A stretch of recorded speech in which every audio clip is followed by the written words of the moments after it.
whether or not people support something, build a movement around something, coalesce around something, a lot of that comes down to how visible it is. And the government, just with no recourse, being able to just freeze your life. No due process, no court order, just... It would be the end of any organized protesting the government decides was a sufficient threat to their interests.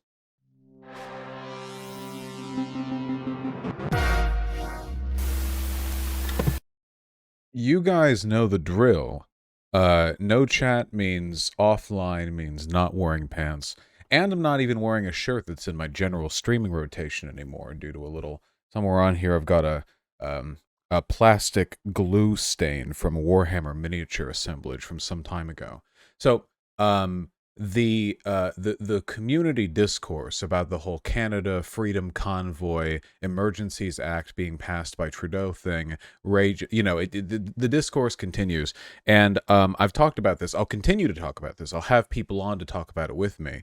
But I wanted to really quickly do this offline to reassert my positions, just to make sure they're clear, because my initial expression of my opinions was mostly just me complaining about people, which is my right, but it's good to clear things up. And I also want to complain about people. So let's open with the complaining, okay? I'm actually really disappointed in my community. You guys are letting me down on this one. Not because you disagree. It's okay to disagree. However, a lot of the disagreements that I'm seeing are rooted in really bad arguments. For instance, a lot of people in my community are responding in ways which indicate they're not actually familiar with my positions, which, after I've made them clear on Twitter and on stream and in a video, I just don't think is acceptable, you know? So there are people who seem to keep insinuating, for example, that because I believe it is wrong for Trudeau to authorize, the use of the Emergencies Act to have banks freeze the assets of people associated with the protests, that's what I'm against. People are assuming then that nothing should be done, or that I believe, that the protests are good, actually. I think that's really dumb, because I've been clear that I think a preferable solution would be to send in the military, which sounds like a, obscene counter argument, but it is a thing that I would want done. And the fact that I would be comfortable with that resort being taken is clearly an argument in favor of the idea that I am neither not taking the protest seriously or that I don't think there should be any solution at all. So I don't know why people in my community keep saying that. It should also be noted that the bridge that was being blocked, the one that was the main problem for economic activity being disrupted, it has been cleared as of February 13th, before the Emergencies Act. So, just saying. Not to say there aren't other problems, there are, but look, that's one thing. For two, I've noticed this really irritating habit in my community where people are okay with my mannerisms unless they're directed against issues they have a different opinion on, in which case my mannerisms are suddenly a problem rather than the arguments. So, for example, on my subreddit where people are seething about me, there are people who seem to be, really upset with the fact that I engage in, ironic nationalist posturing, or that I'm mean to people that I disagree with. You guys love that, okay? Come on, don't pretend. If you dislike it when it's being done to issues where you and I take different positions, then focus your disagreement on the difference in opinions. Don't suddenly take an issue with the aesthetic or the rhetoric of the delivery of those opinions because it's against you. That's pretty hypocritical. If that's the case, then you don't actually have then you're not actually okay with how I do things. You just, don't like it when it's done to you. It's just really, it's pretty dumb. So take issue with the positions. There are also people who are saying that I'm having a meltdown on Twitter, which is fine, but I see people comparing it to Destiny and his behavior on Twitter, which, again, I have to ask. You do realize the issue with Destiny's behavior on Twitter, right? It's the whole rape apologia, transphobia, it's all that stuff. It's not just him getting mad at people on Twitter. Do you think when people talk about Destiny on Twitter, do you think they mean oh, he gets mad on Twitter? Do you think that's the issue at hand? That's the criticism. No. There are also a ton of people in my community who are making this weird, you're Americans, you're not even Canadian, don't talk about our issues. First of all, again, this comes across as hypocritical to me because this is like a non-argument, you know? It's like, this is an argument people make when they don't have a real argument. If you disagree with something I believe in, you're free to critique it. But this whole like, well, stay out of our issues. We're not Americans. You're an American. This could be used as a blanket defense of any criticism made of any behavior going on in any other country. It's like a thought terminating cliche. What am I supposed to do with that exactly? You know, like so I just can't talk about it. Should I not talk about the Ukraine thing at all? Should I like not talk? Should I just should only talk about America? Come on, this isn't a position that most people in my community have most of the time. These are bad arguments being trotted out now because you're defending a position that you hold. You know, which I think is really, really, really dumb. The final thing that I'll say, is that a lot of people online are lying about these protests. There are people who are making statements about the extent of the Emergencies Act, which you're free to look up on Wikipedia if you want. I don't want to just like boringly recite a Wikipedia article for you here, but the basic gist of it is that Trudeau and the federal government, they all do a big dab and they authorize 30 days of Trudeau going Super Saiyan, where he gets to do. I won't say he gets to do whatever he wants, but he does get to do like a lot, you know. Um, Here, freezing assets that are linked to protesters. And there's a reason that they're doing this, and the reason they're doing this is because the Freedom Convoy, so named, is getting a lot of its money in very large amounts, and a lot of it's coming from America because we have American conservatives who are using this as a proxy movement, et cetera, right? So the idea is, by freezing these assets, they starve out the protests. Now, I am very against this. I'm far more against that than I am in sending in police or military. I've explained why, but I will again, all right? The issue is that a lot of people online are lying about the Emergencies Act. There are people saying, for example, that court orders are necessary in order to freeze a person's assets, or that the asset freezures are only being done to distributors of wealth or to direct like account payments being made from like suspected or flagged distributors, like funding campaigns. These are not true. So this is an article from the CBC that just came out 4 hours ago, and I don't know where all this misinformation is coming from or why people in my community are reflexively defending an act of government like emergency power. I don't know where your guys are getting this, but here, look, okay? According to the regulations published late Tuesday, financial institutions are required to monitor and halt all transactions that funnel money to demonstrators, a measure designed to cut off funding to a well-financed protest that has taken over large swaths of Ottawa's downtown core. So that sounds a little ambiguous, or maybe even like kind of okay, right?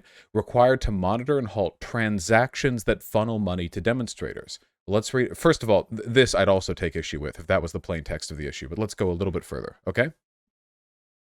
What new powers do the banks have under the Emergencies Act? Emergency Economic Measure Order goes beyond simply asking banks to stop transferring funds to protest organizers. The government wants banks to stop doing business with some people altogether. The order says that banks and other financial entities, like credit unions, co-ops, loan companies, trusts, and crypto platforms, must stop providing any financial or related services to people associated with the protests, a move that will result in frozen accounts, stranded money, and canceled credit cards. I don't know why. So again, if you're not one of the people who have been spreading misinfo about this and you just already knew this, then I'm sorry to have to repeat this, but I don't know where this misinformation is coming from, okay? This is a very broad blanket power that the government is using through banks and other financial institutions to just freeze the assets of people they determine to be associated with the protests. And how does one exactly determine who is associated? Well, here. These financial institutions can't handle cash, issue a loan, or extend a mortgage, or more generally facilitate any transaction of a designated person while the Emergencies Act is in place. The regulations define a designated person who could be cut off from these services as someone who is directly or indirectly participating in a public assembly that may be reasonably expected to lead to a breach of the peace, or a person engaging in serious interference with trade or critical infrastructure. So, yes, directly or indirectly participating in a public assembly that may be reasonably expected to lead to a breach of the peace. These definitions right here would encapsulate every single Black Lives Matter protester. It's incredibly broad.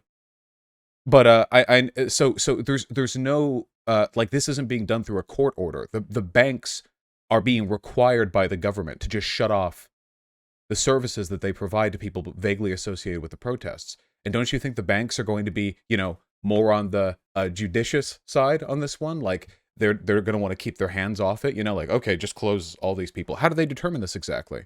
Well, I'll tell you this much. It's not through a legal process that you get to go to a court and, petition a judge over. Look, right down here at the end. Banks have been granted immunity against legal action in the event of disputes over whether someone should have been denied financial services. No proceedings under the Emergencies Act and no civil proceedings lie against an entity for complying with this order. So banks face no consequences for just freezing anyone that they think, just for safety's sake. Okay, if anyone online has been if you've been lying about this, or if you've been spreading misinformation that this is just some kind of light touch, some very, very even-handed, very minimal, oh, they're just going to freeze these few institutions that are directly funneling money, please stop. I have no idea why my community would be participating in that. If anything, my community, look, if you're going to spread misinformation, okay, at least spread based misinformation, okay? Don't spread misinformation in defense of a government, extending its power. Please, okay? Jesus. Okay. So with all of that said, all right, let's talk about January 6th, okay? January 6th was, as scholars will call it in history books, cringe, all right? After January 6th, there have been a number of arrests. There have also been accounts frozen. There have been people put on no-flight logs. There have been FBI investigations. Now, for the most part, I have supported these things happening. I'm generally very against the no-fly lists that we have in this country because they're incredibly opaque. They're not transparent. They just, the feds just throw darts at a wall. There are examples of people, I think, who would get on these no-fly lists because they were Muslim and they had names that were similar to names of Muslim terrorists in Afghanistan or whatever, and they it's really hard to get off the list, and I don't like stuff like that. But in terms of police arrests and FBI investigations, I consider these to be normal and reasonable follow-ups to an attack on a Capitol building. That seems normal to me, Now, there are people on the left who say that we shouldn't condemn the behavior of people at January 6th because one day we might be the cool January 6th people, except instead of trying to establish a dictatorship by overturning a democratic election result in favor of our autocrat, Donald Trump, we would be doing something based I don't know, a proletarian revolution. I disagree with this logic for a few reasons. First of all, if we were ever to do something like that in a video game, the feds and the police would come after us anyway. I don't really think whatever happens with Jan 6 would affect that. It seems to me like that's pretty much a foregone conclusion. It's also expected behavior of the state, if there's some cool lefty protest that's disrupting stuff and destroying rail lines and doing infrastructural damage, and they're being very cool and based and stuff like that, and they're all very Black Panther-y in their aesthetic, by which I mean they're cool because the Black Panthers were incredibly cool, While I would support what they were doing, assuming that it was effective and reasonable and well proportioned, I wouldn't argue against the validity of the police showing up to stop them. Not because I support the police, I don't, but because it's basically cause and effect. If you do things that break laws in a protest and the police show up, that's just the natural expected result. You can push back against that. You can argue against that, but it's still a thing that is going to happen. And I would feel, I don't know, kind of dumb saying no, police, you shouldn't show up here. You should... This is the time where you should ignore the time that people are telling you to stop the people breaking the law. It seems dumb to me. You can push back against elements of social force, of state power, without making the argument that that exercise of state power is invalid in that case. It's in their interest to stop protesters, and it's the protesters' interest to stop them. And as long as everything's being done within a purview of what I'd consider a reasonable exercise or an expected exercise of power, I guess that's how the game is played, right? Now, let's talk about this Emergencies Act in Canada. The issue that I have with the Emergencies Act in Canada is not that it punishes or cracks down on the Freedom Convoy participants. Earlier, I said I would be okay with the military being sent in. Obviously, my concern here isn't a light touch. This isn't about going easy on anyone. My concern here is that Oh, here's another bit of misinformation. There are people who are saying that the Emergencies Act is like something that gets, deployed all the time, or something like that. Like this has just happened like a million times or whatever. I'm pretty sure. Okay. I don't want to spread misinformation, but I remember reading this, and I just want to double check that this is literally the first time since its invocation. Yeah, okay, right here in the wiki. Okay, yeah. The Emergencies Act has been invoked only once since it was enacted in 1988 in response to the Canadian convoy protests in 2022. That's today. There are people on Twitter saying that this has happened like dozens of times in the past and there were no long-standing consequences. Again, I don't know where this misinfo is coming from. I don't know why my community has people who are saying stuff like that. But please stop. So the issue with this act in particular is that I should be more specific, okay? As I understand it, the Emergencies Act would be necessary in order to send the military in as well, which, considering the fact that the bridge that was the main problem for the blockade has been unblocked, I don't even know if that's necessary anymore, but let's just say that it was.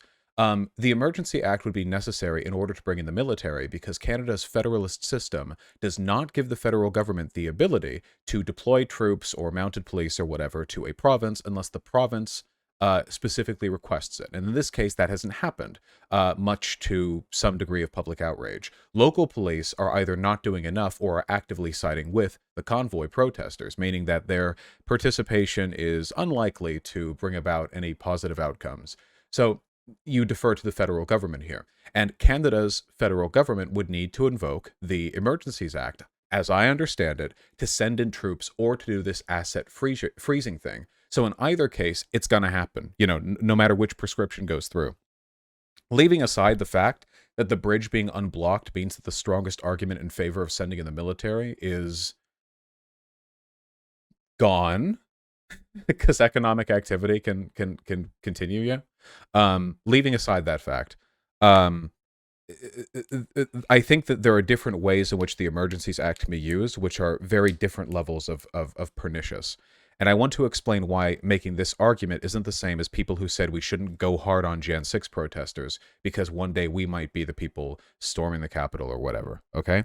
So this asset freezing thing is really spooky. The explicit reason that it's being done, make no mistake, is because of economic disruption, which means that emergency powers, which were legalized 34 years ago and never used up until this point, are now being authorized in order to just, with essentially no oversight, like the courts aren't signing off on every single person being targeted here. Just tell the banks, hey, freeze the assets of anyone associated with these protests, and you can face no legal repercussions for doing it. And this is a 30-day state of affairs. The Emergencies Act lasts for 30 days, all right? This is very scary to me because the explicit reason this is being done is to freeze the assets of people engaging in economic disruption. This seems to me like the sort of thing that would be incredibly effective against a lot of protests that we would agree with. Now, Trudeau's government has already forced quite a few striking groups of workers back to work. They break strikes all the time with federal legislation. It seems to me like the government has indicated that they would not be unwilling to treat a general strike or even a industry strike as a kind of economic disruption. It is, after all. A general strike would do far more economic damage than any bridge being blocked. Depending on how large it was, it could be catastrophically damaging, but that's the cost of using labor power sometimes. That's the price that you have to pay. Being able to freeze the assets of protesters is really scary to me, in large part because it is a silent, or mostly silent, exercise of state power, okay? Now, as most people who follow me know, I'm not a fan of China, all right? China, as I understand it, right now, has fewer per capita and in total deaths by the hands of police or the state than the United States does. They also have a smaller prison population. Does this mean they enact less state violence on the people who live within their borders? Obviously not. There are other ways for them to control the population. Everyone in the West knows about Tiananmen Square, and China does everything that it can to silence knowledge of it within their borders. And the reason for that is because even though it happened like 30 years ago, and even though the number of people hurt in Tiananmen Square is infinitesimally small compared to the amount of people who have no doubt been hurt by China's policies since then, I don't think China is like opposed to oppressing their own population. Okay, we've covered the Uyghur Muslim genocide. That's just a part of it. They're a pretty technocratic surveillance state. They're not opposed to harming people. What they're opposed to is being seen harming people. Tiananmen Square is like a rallying cry for anti-CCP Chinese people. It's a rallying cry for leftists the world around who recognize that China has excessively oppressed its leftist population because, of course, the government is not left-leaning. Visible acts of state power are easy to coalesce around. They're easy to form counter movements to. They're easy to take photos of. As we know, the photos in Tiananmen Square are literally some of the most famous photos in all of human history. They're very easy to form counter movements against. They're easy to hate. But China doesn't have Tiananmen Square incidents anymore.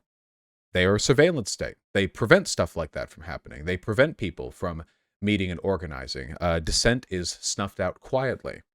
And as a product of this, this agitative sentiment, this symbol, this focal point for resistance is denied in the eyes of the people. It's one of the reasons why the Hong Kong protests were so bad for them as well. They hate open, visible resistance. Take a look at any authoritarian government in the modern world, okay? Because we're talking very much about systems which are only available, at the very least, in the past century, but more specifically in the past few decades.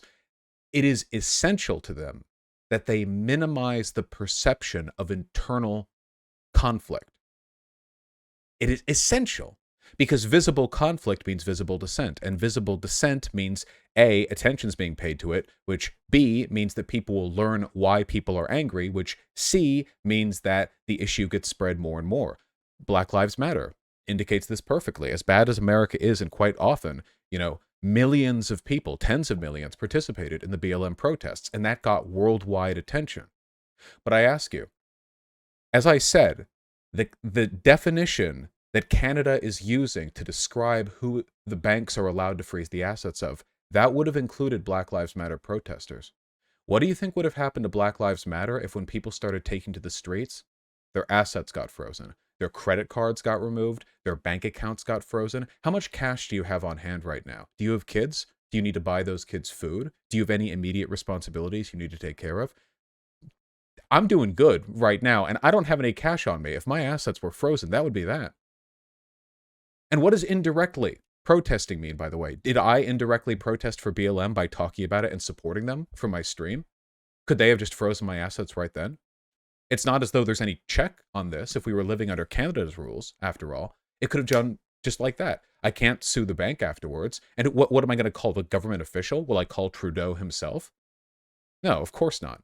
This whole thing is abstracted through a system of bureaucracy which is designed to deny you the ability to coalesce your anger against any specific individual, institution. Remember how good it was for Black Lives Matter? All those videos of police brutality that were thrown into clear focus during the protests? That old man who got pushed to the ground had his head cracked open on the pavement by a police officer?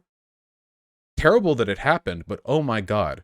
For a protest to get video footage like that, do you have any idea how powerful that is to a movement? The domestic population being demoralized during Vietnam because that was basically the first war that we had extensive video footage of. Perception matters.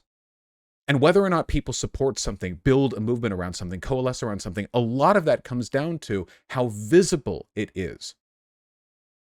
And the government, just with no recourse, being able to just freeze your life. No due process, no court order, just... It would be the end of any organized protesting the government decides was a sufficient threat to their interests. The Emergencies Act is a monstrous thing as it is currently described. That's not to say that there aren't instances in which it could be useful, but there are instances in which it could be totalitarian. And I fear not only that we're unduly permissive of its premises, I fear we're setting Trudeau up for a positive PR stunt with it. If they break the convoy with this thing, maybe it's a big win. Oh, look, the Emergencies Act. Oh, look, it ended that horrible honking that they were doing in the town. They brought an end to this. The economic activity can resume, etc., etc. When will they use it next? Anyone in my community so naive as to believe that a government will not weaponize power like that if it leads them to the further accumulation of power really needs to reflect on everything that I've said over the course of this, okay? This is not like saying the government should have gone easier on January 6th, like insurrectionists, all right? I expect the police to make arrests. I expect the FBI to do investigations. Those are explicit functions that lead to, at least as they should, people's day in court. You get a day in court. You can argue your position. It targets people who are physically there. There's a whole system, people who are there, not just anyone and everyone, any possible person who sent money to a protester, who's covered the protests at all. There's no limit to what the banks could or might do because they don't face any legal repercussions for it. It is genuinely terrifying. And the people who don't get this, if you don't think it's going to be used against you, maybe it won't. But there are people who it will be used against, who you agree with, and you will be denying them any ability to fight back, at least with a military breakup. And by the way, I want to be clear what I mean when I say that. You give people in an area a 24-hour warning. In 24 hours, the military will arrive, and they will retake this bridge. They will retake this stretch of road. They will retake this intersection. 24 hours. And if they're not gone after 24 hours, which they should be, because again, they're not defending their homes here. They're blocking other things. If they choose to stay there, the police go in and they make arrests. If the protesters fire on the military, the military goes in there, they make arrests. If the military gets fired upon, well, I hate to say, I hate to say you're asking for it, but if a military detachment is coming towards you, telling you to please leave, and your response is to shoot at them, I will not shed tears over you being annihilated into a pulp by their ordinance. I don't know how I ever could be. In reality though, there have been many times in American history at least where soldiers have been deployed to serve domestic functions, and it doesn't usually end in a bloodbath. There have been times where it has. It's a dangerous game. But hey, if you want to break up a protest, that's always going to be a dangerous game. It's not as though freezing bank assets isn't violent either, The violence of the legislation that passes that leads to tens of thousands of people not getting health care and dying out there in the streets, dying of their sicknesses, not being able to afford, dying bankrupt, dying in a pauper's grave. That is to me no less violent than any legislation or any act of war which leads to the death of tens of thousands of people through bullets. Bullets are, if anything else, faster. There is a great tendency in the modern liberal West to downplay the severity of abstracted violence, of systemic violence, and to, very performatively denounce things which adopt the aesthetic of violence. Soldiers coming in to clear an area. But that aesthetic is honest. The aesthetic of violence is what we need because it's what people can rally against. You understand? If the left protests, if the left has strikes in the future, I want, if there is a choice between two instances, people being warned before the military comes in, over people and everyone associated with them just having all of their lives frozen and not being able to buy food. I would absolutely prefer that. And I ask you, for the Black Lives Matter protests, would you rather face down a police shield wall? What did happen in the United States? Or would you rather some shady government bureaucrats work in tandem with banks that cannot face legal repercussions to simply freeze all of the financial assets of tens of millions of Americans with no possibility for recourse or for lawsuit, and just starve you out until you go home? I think, and if you look at the history of protesting, and if you talk to protesters, I think the answer to this is pretty clear. If nothing else, you can run away with physical violence. If the military says, we will be here in 24 hours, and you don't want to face the military, you can leave that area. Bank freezing your assets with no, that doesn't have the same temporal or geographic limitations. it can just happen to anyone, anywhere, anytime, no recourse. You can't run away from that. You just hope you're not picked. I hope that I've made my point. There are going to be people who disagree with me, and there's nothing I can do about that, but at the very least, like, try to make better arguments against me, because I'm genuinely disappointed in my community. The language that I've seen used by a lot of Canadian liberals in my community reminds me sincerely of the language that I've seen neocons in America use to defend things like the Patriot Act. Obviously, the Patriot Act is not like the Emergencies Act, but there is a similar underlying current where people are willing to adopt losses of civil rights, extensions of state power, which are quiet and out of mind and bloodless, even if they permit very bad future behavior. There are more nuances to this, which I'm sure will be discussed in the near future, but these are my positions broadly. So hopefully everyone understands that, and I'm sure we'll be talking to people who disagree with me soon. Anyway, you all take care. Oh, my dirty plate was here the whole time, I see. It's a clever, disarming tactic employed by me, to make you feel more at home with your own dirty dishes.